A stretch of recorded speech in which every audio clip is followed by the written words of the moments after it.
जैसा कि आपने पिछले पार्ट में देखा, कर्ण पिशाचिनी ब्रजमोहन और शीला को छल करती है क्योंकि वो ब्रजमोहन पर क्रोधित होती है। ब्रजमोहन कर्ण पिशाचिनी को खुश करने के लिए निर्वस्त्र होकर कर्ण पिशाचिनी की 31 रात प्रतीक्षा करता है, लेकिन कर्ण पिशाचिनी नहीं आती।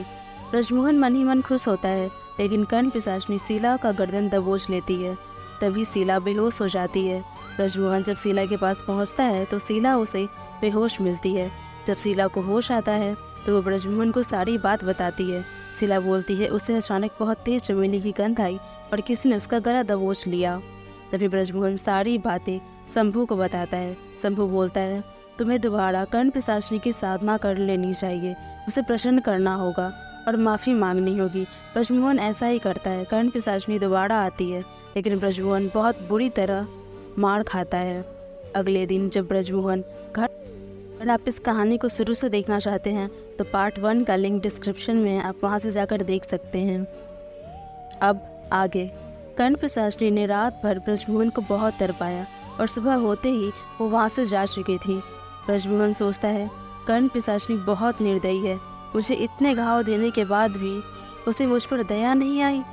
कुछ देर में हिम्मत करके ब्रजमोहन बड़ी मुश्किल से अपने घर जाने के लिए उठता है और शीला जैसे ही दरवाज़ा खोलती है उसके सामने सवालों की झड़ी लगा देती है। शीला ब्रजमोहन से पूछती है रात भर किधर थे आप? मैं कब से आपका इंतज़ार कर रही थी। ये आपकी हालत इतनी अजीब कैसे हो गई? शीला चिल्लाते हुए बोलती है हे भगवान, एक कंधे पर इतना बड़ा घाव, किसी से झगड़ा करके आए हैं आप? तभी ब्रजमोहन बोलता है थोड़ी देर चुप रहोगी क्या? हटो मेरे सामने से, मुझे कमरे में जाने दो। शीला बोलती है ये ब्रजमोहन जी को अचानक क्या हो गया, मुझसे ठीक से बात तक नहीं कर रहे हैं। मुझे जल्द ही ब्रजमोहन जी के घाव के लिए लेप बनाना होगा। शीला लेप बनाना शुरू करती है।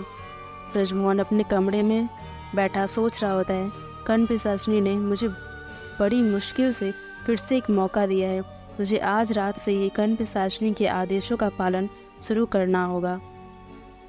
तभी ब्रजमोहन के दरवाजे पर खटखट की आवाज़ होती है। ब्रजमोहन सोचता है अब कौन आ गया, आ जाओ, दरवाज़ा खुला है। शीला आकर बोलती है मैं आपके घाव पर लगाने के लिए हल्दी का लेप लाई हूँ। ब्रजमोहन सोचता है शीला से कितनी भी बेरुखी कर लूँ फिर भी ये पीछे चली ही आती है। शीला बोलती है देखना, ये हल्दी का लेप लगाते ही आपका घाव 5 दिन में ठीक हो जाएगा। शीला ब्रजमोहन के घाव पर लेप लगाने ही वाली थी कि तभी ब्रजमोहन लेप का कटोरा फेंक देता है। शीला चिल्लाते हुए बोलती है ये क्या किया आपने, लेप क्यों फेंक दिया? तभी ब्रजमोहन चिल्लाते हुए बोलता है नहीं लगवाना मुझे कोई लेप, तुम मुझे छूने की कोशिश भी मत करना। तभी शीला उदास हो जाती है और सोचती है लेकिन क्यों, आपको अचानक हुआ क्या है? ब्रजमोहन जी को मेरी ज़रा भी परवाह नहीं, जब से लौट कर आए हैं मुझसे सीधे मुंह बात भी नहीं कर रहे हैं। और वो कमरे से चली जाती है। ब्रजमोहन रात को अपनी खिड़की के पास बैठा सोच रहा होता है। रात का दूसरा पहर शुरू हो चुका है। मुझे कर्ण पिशाचिनी ने प्रायश्चित करने के लिए जो काम करने को कहा है अब वो शुरू करना होगा। ब्रजमोहन दबे पांव अपने कदमों से चुपचाप घर से बाहर निकल जाता है।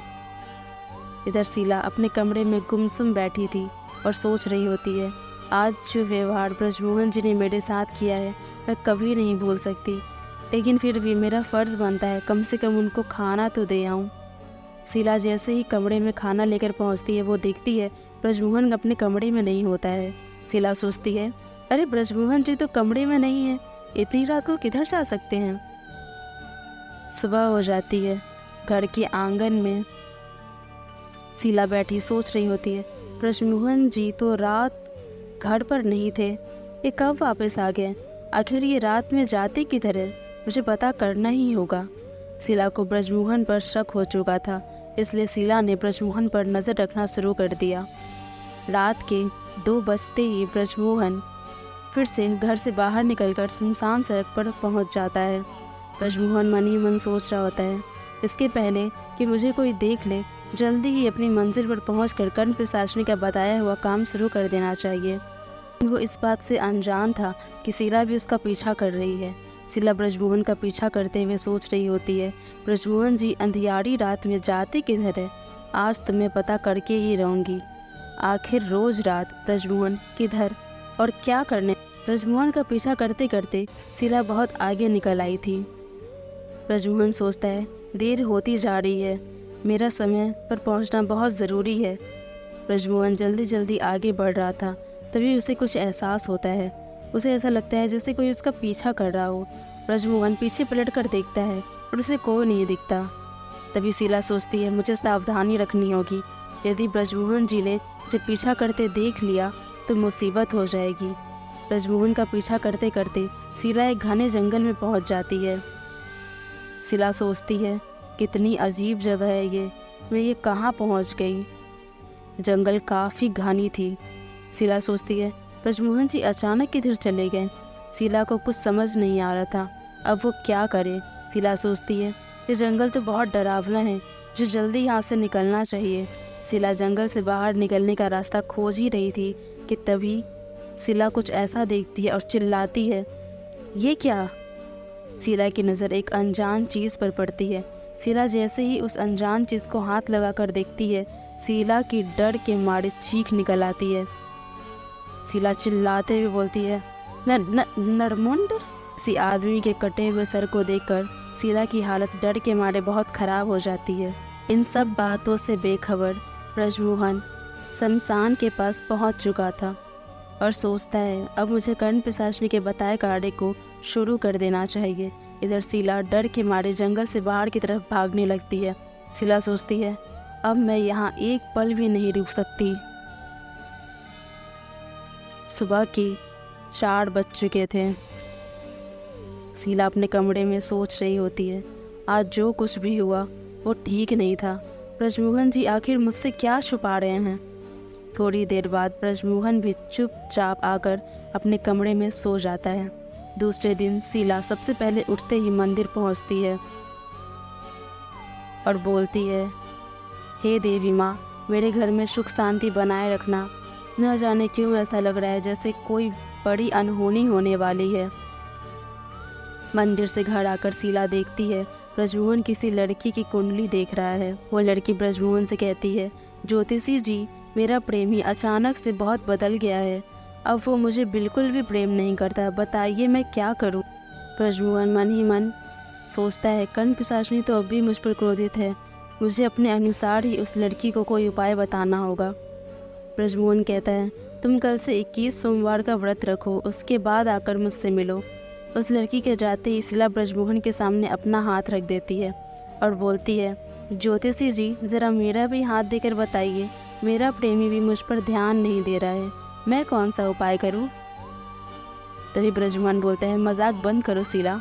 तभी शीला चिल्लाते हुए बोलती है, मजाक मैं नहीं, आप कर रहे हैं मेरे साथ। ये अचानक से मुझसे इतनी बेरुखी क्यों कर रहे हैं? ब्रजमोहन सोचता है, अब शीला को कैसे बताऊं? मेरी कुछ मजबूरी है। अगर मैंने दोबारा शीला के साथ कोई भी संबंध रखा तो कर्ण पिशाचिनी से बचना नामुमकिन होगा। शीला सी है, बोलिए, चुप क्यों हैं? मेरे साथ खेल रहे थे, अब मन भर गया तो दूर हो गए। तभी ब्रजमोहन शीला से बोलता है, बस करो शीला, ये सब क्या अनाप शनाप बोल रही हो? शीला बोलती है, मुझे पता है कुछ तो ऐसा है जो आप मुझसे छुपा रहे हैं। ब्रजमोहन सोचता है, इससे पहले शीला मुझ पर और शक करे, मेरा हमेशा के लिए शीला के जीवन से चले जाना ही बेहतर होगा। ब्रजमोहन अपने कमरे में जाकर अपना सारा सामान समेटने लगता है और सोचता है, यहाँ रहकर कर्ण पिशाचिनी का आदेश पूरा करना भी मुश्किल है और शीला को समझाना भी। अब मेरा हमेशा के लिए शीला से दूर होने का वक्त आ चुका है। क्या ब्रजमोहन और शीला सच में एक दूसरे से हमेशा के लिए दूर हो जाएंगे? अब क्या नया मोड़ आएगा ब्रजमोहन के जीवन में? जानने के लिए बने रहे कहानी के साथ और इस चैनल को सब्सक्राइब कर लें।